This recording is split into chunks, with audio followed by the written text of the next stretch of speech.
So hello friends. So today I'll be discussing the chain rule, and this chain rule is employed in finding out the derivatives of the composite functions. So let us revisit the derivative, which is like finding out finding out a change of a function with respect to some variable. So dfx by dx. This is what is really called a derivative. Now let us check some common derivatives. Say fx equal to x squared. So here df by dx equal to 2x. Okay, so this can be proved, but I'll not be discussing these things in detail. So I'll be just discussing whatever is needed for learning the deep learning stuff. So now fx is equal to x to the power n. So now df by dx. So basically here what is really happening is that nx to the power n minus 1. So this is just some standard formulas of derivatives. You can really Google it and find out more about them. So right now I wanted to just revisit the structure of a function, which I really showed as a box where there is some input x and here is y. So this is f. Y is equal to f1 of x. So now what if there is some change in x? By change I mean the x changes by some value, let's say 0.001 or something like that. So there will be some effect here, right? It may or may not be. It really depends on the function, right? So now let's just add some more boxes, right? So there is some f2, and after that let's say there is y. Okay, so in this case what is happening is that first x is an input of f1, then this input, which is really f1 of x, is the input of f2, and finally y equal to f2 of f1 of x. So this is really what is called the composite function. That is, the input of one function is given into the input of some other function, and finally there is some output. So this is really what is the composite function. So right now I'll just show you how to find out the derivative of the composite functions.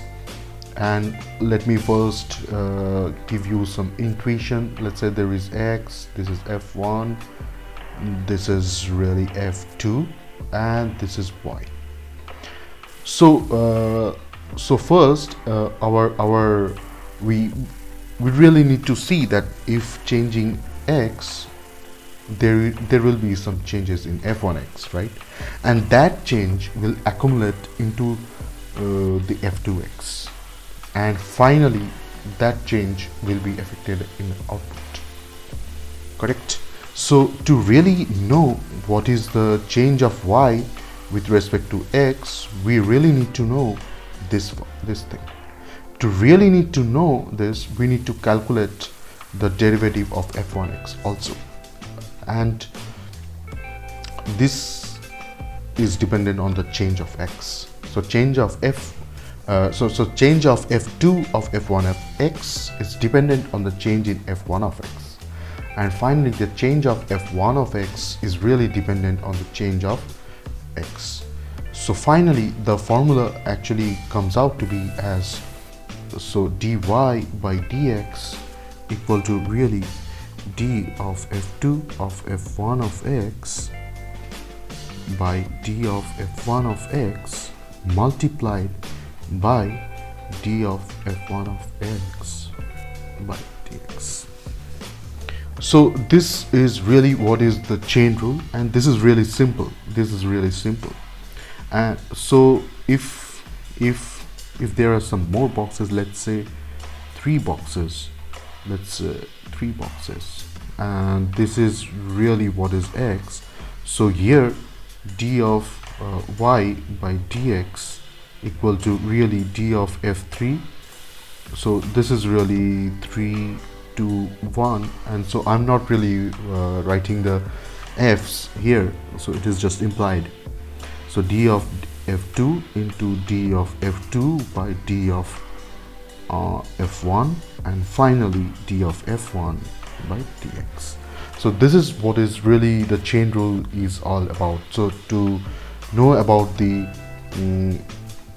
change of y with respect to x, we need to know, we really need to know all these changes in the intermediate inputs.